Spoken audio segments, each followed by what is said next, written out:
Hi, this is Helen from Jupiter's Realm, and today I'm taking a look at Neptune in Aries as one of the more notable transits in astrology for 2025. Sign changes by the outer planets are always notable because they're slower moving and so they don't change signs very often. Neptune spends approximately 14 years in each zodiac sign, and in 2025 it makes its first foray from Pisces into Aries. So I'll be taking a look at what Neptune in Aries can mean, and a brief overview on Saturn conjunct Neptune as well. But I'll cover that also in more depth in a follow-up video or an article on my website. If you want to get notified when those are published, you can subscribe to my newsletter or subscribe to this channel. Now, it's important to keep in mind that this transit may not be so directly personally significant for everyone.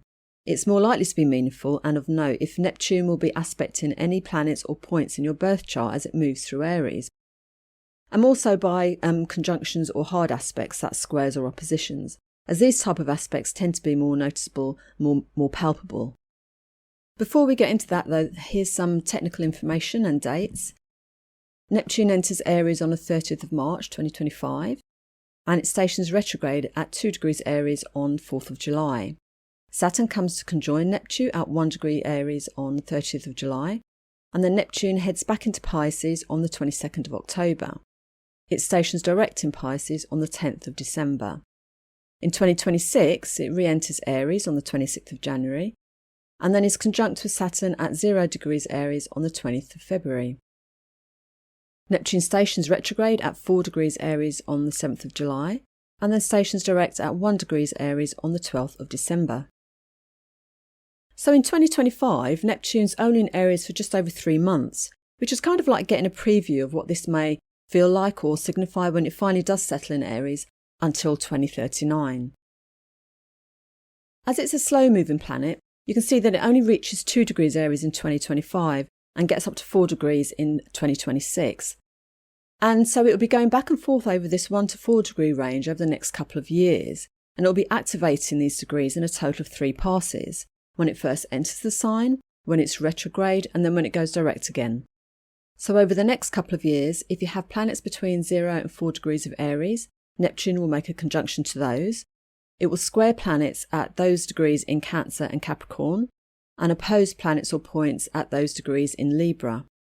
If you have planets or points at 0 to 4 degrees of Leo or Sagittarius, Neptune will make a trine to those, and a sextile 20 planets or points at those degrees in Gemini and Aquarius. Now, planets or points in Pisces, Taurus, Virgo or Scorpio are in aversion to Aries, so they won't be receiving an aspect from Neptune. Okay, so let's have a look at the significations of Neptune, and we're also going to look at Mars and Aries as well.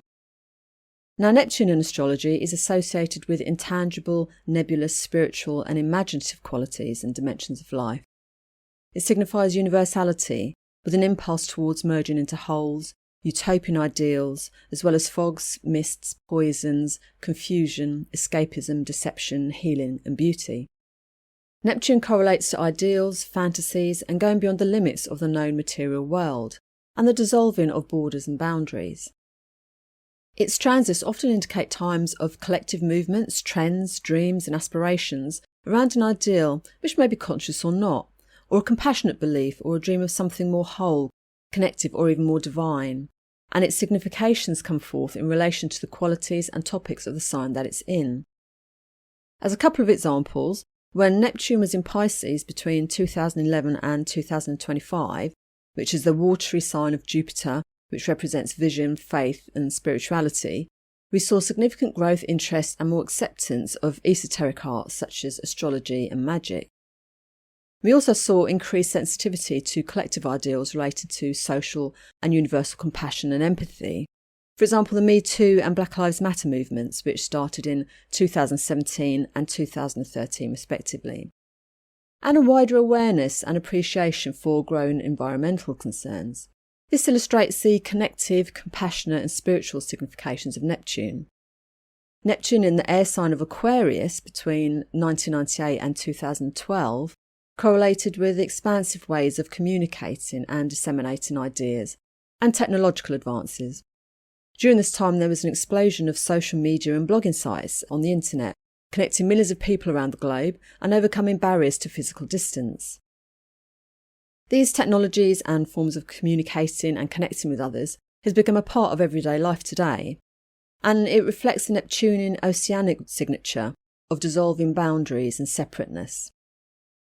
But something to note about Neptune as well is that because it correlates with states of over-idealism and expectation and fantasy, deception and delusion, either within ourselves or from others, what's initially believed to be a wonderful idea or goal may not always prove to be such in the long run after that Neptunian fog of enchantment has passed. Neptune can be like this kind of intangibly pervading manifestation that is often clearer to see with hindsight. We may see a variety of expressions of Neptune in Aries which correspond with the underlying archetypal significations.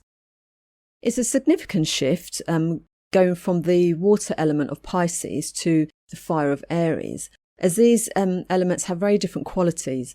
Water is receptive, reflective, fluid and adaptable, and fire is considered generative, outward moving and dynamically active, with an initiating or inceptional quality. Aries, which is a tropical or cardinal fire sign, is ruled by Mars, and fire signs are associated with a quicker pace, with quick changes, impulsiveness, heat and passion.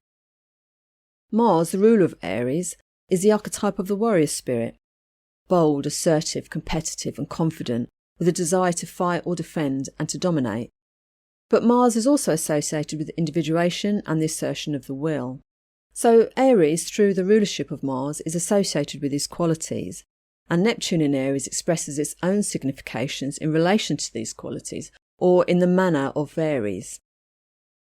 Now, just before I go more into that and look at some of the themes that we can expect, let's have a quick look at what house in your natal chart Neptune is going to be going through according to your rising sign, as that can tell you what type of topics and area of life Neptune in Aries may influence. For Aries rising, Neptune falls on your first house of self, vitality and personality. For Taurus rising, Neptune will be going through your 12th house of seclusion, illness and hardship. Gemini rising, Neptune will be going through your 11th house of social groups, friends, good spirit and supporters. Cancer, it will be in your 10th house of public status, reputation, career and vocation.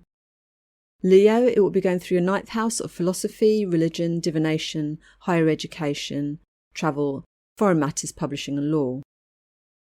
For Virgo risings, Neptune's going to be going through your 8th house of other people's finances and assets, end-of-life matters, fears and penalties. For Libra rising, it'll be in the 7th house of partnerships, marriage and endings. For Scorpio rising, it's going through your 6th house of toil, labour, servitude, military, pets and illness. For Sagittarius rising, Neptune will be moving through your 5th house of children, creativity, pleasure and leisure, romance and sex. For Capricorn rising, it will be in your 4th house of home and living situation, parents, heritage, land and hidden matters. For Aquarius rising, it's going to be moving through your 3rd house of communication, daily rituals or routines, siblings, extended family.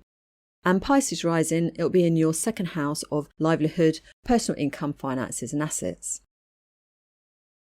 So what type of themes can we expect to see from Neptune and Aries based on the archetypes that we've looked at already? There are a number of ways that this archetypal combination can be expressed.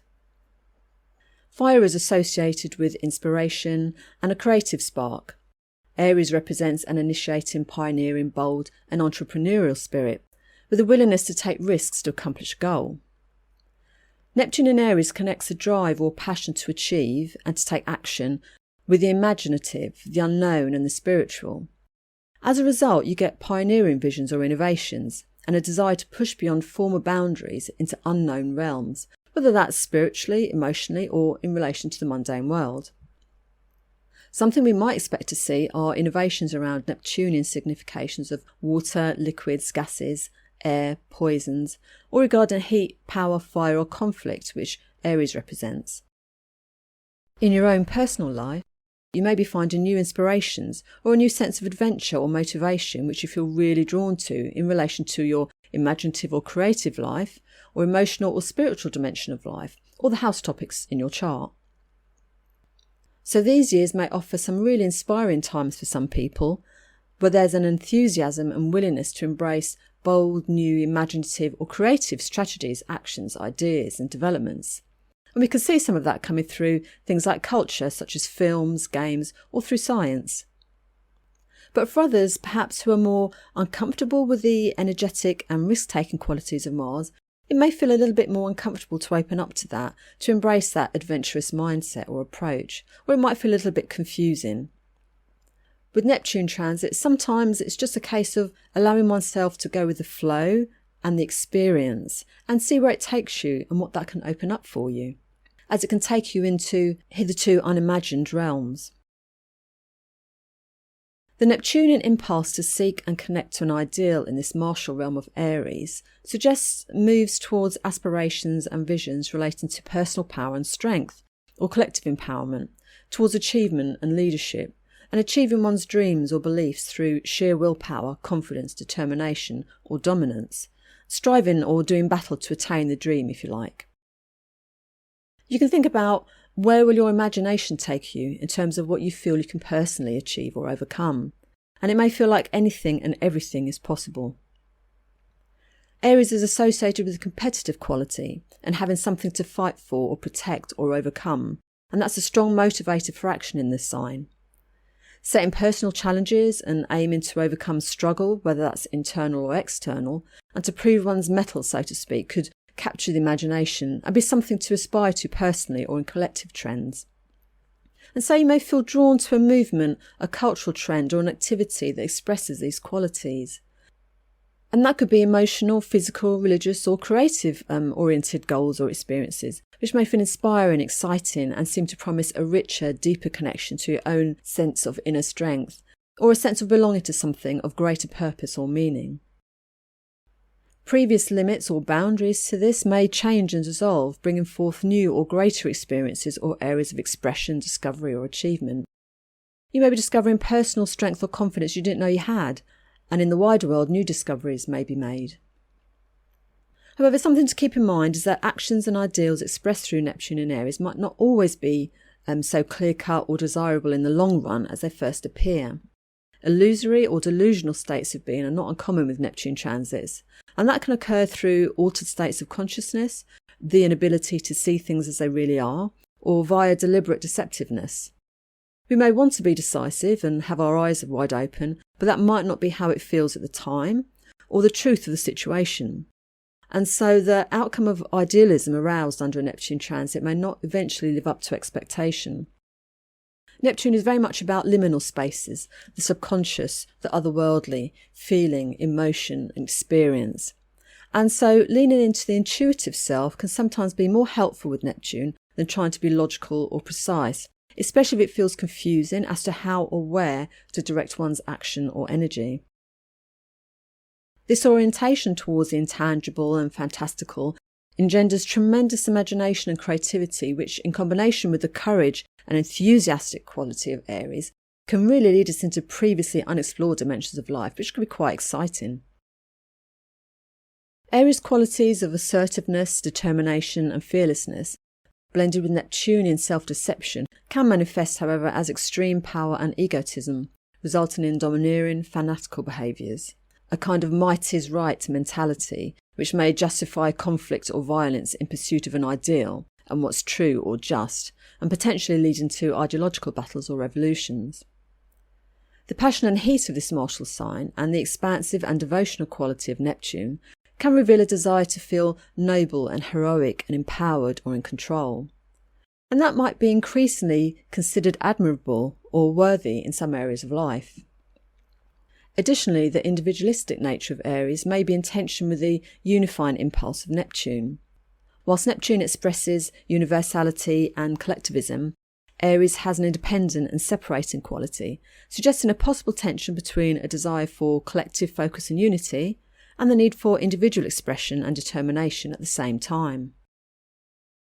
But Neptune also softens, blurs and dissolves hard edges and boundaries. So there's a potential for the softening of dominance or aggression, promoting compassion, empathy and understanding instead. Neptune in Aries can generate a gentle strength and actions aimed at pacifism, dissolving force and taming egos. I think finding a balance between strength and compassion will be the key. The qualities of both Neptune and Mars can be productive if managed carefully and not taken to extremes. With Neptune in Aries, it's not unreasonable to expect to see people getting swept up in a vision or belief, often idealising strong, just or heroic figures or actions. There may be some very charismatic and magnetic figures or leaders that come to the fore, with long-term impacts personally or collectively. But the shadow side of Neptune in Aries can reveal overblown egos, exaggeration, manipulation and deceit in order to feel empowered. So part of the lesson of Neptune in Aries may be how to manage and perceive personal power and impulses constructively and empathetically, both towards ourselves and to others. And this includes learning how to approach conflict or challenges from a place of compassion and forgiveness rather than rage or hatred, which is the shadow side of the Mars archetype. How will we personally and collectively wield strength and power? In a way that crushes, dominates, deceives or manipulates? Or in a way that lends strength and compassion to those who are in need of support and care? So that's some of the themes that we can be thinking about for Neptune in Aries, and which you may feel coming through into the house topics of your birth chart where Aries is. Not necessarily all of these, but maybe one or two, and which we might see arising in the wider world around us. Next, let's just take a brief look at Saturn's involvement. Now, Saturn will be co-present with Neptune from May to the beginning of September in 2025, and then from February 2026 through to April 2028. A key point is a conjunction with Neptune at the end of July 2025, when they'll be at the same degree, 1 degree of Aries. And so that will give us a good indication of this energy, and then there's an exact conjunction in February 2026. Now, the conjunction marks the beginning of a new 36-year cycle between the planets. And it's much like the quality of a new moon. It's like a reset, an inception, or an emergence of a new phase of their relationship. And I think it's interesting in the context of taking place in Aries, which is a sign of inceptions, initiation, and a youthful spirit, and how that plays into the idea of new ideals or visions emerging with Neptune there. Saturn is archetypally quite different from Neptune, and Saturn's in its full placement. It represents reality, fact, contraction, and limits. And so their alignment suggests a tension that we could be engaging with between illusion and reality, belief and skepticism, or hope and doubt. Saturn is weighty and sobering. It may reveal the hard realities of the consequences of Neptunian ideals and dreams that are being sown or surfacing. It may temper some of the enthusiasm and bring disapproval or criticism, or emphasise limitations, divisions, or the hidden darker and harder realms involved that need to be addressed. So it could feel somewhat restraining, perhaps discouraging or deflating. But remember also, Saturn blended with the martial energy of Aries can indicate a quality of persistence, determination and productivity, which can be useful in helping to see dreams come to fruition. But I think some care will be needed both at a personal and collective level, not to take Saturn and these martial qualities to the extreme, where it begins to feel overbearing, harsh, defeating or crushing in the effort to bring stability or reality. But Saturn here does offer an opportunity to take stock about our visions and ideals that may be developing, and to consider how pragmatic they are, or what effort and work is really needed to bring them into being in a way that can bring longevity to them. Are they supported with maturity and responsibility? What are the long-term realistic consequences of those ideals or aspirations, and are we willing to accept those? So these are some of the questions that might come up at this time for exploration. And Saturn may also help bridge the gulf between fantasy and reality and provide the practical qualities needed to bring those dreams into being, as well as raising the questions about how to honour and align the material with the spiritual. So I'll cover more about that later in the year. I hope this has helped provide some insights and food for thought about the possible manifestations of the Neptune in Aries archetype. And you can find a written version of this on my website. If you found it helpful, please do hit the like button or subscribe to the channel. And I'll talk to you again soon. Bye for now.